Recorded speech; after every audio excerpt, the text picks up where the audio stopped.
pagpasok niyo ng dressing room, pati na si Tutsi. Yes, Chief. Tapos tinawagan ko po si Lieutenant Conde. Nakausap ko na rin yung bouncer, Chief.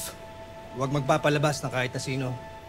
Baka yung killer, nandiyan lang sa mga customer. Sige, Conde.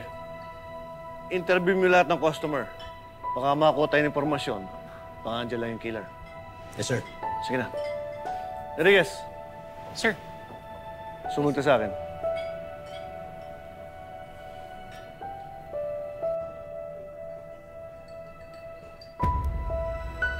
Sir, ano pong ipapagawa niyo sa akin? Enriquez, naka-leave ka naman, di ba? Pwede ka na umuwi. Pero sir, okay lang naman ako eh. Gusto ko tumulong sa paghahanap ng killer. Enriquez, kamamatay lang ang tatay mo. Sir, kailangan all hands on deck tayo. Kailangan nyo ng maraming tao ngayon eh. Wala pa nga yung killer, hindi pa natin nakikita. Enriquez, that's not a request. Umuwi ka na. Sige na.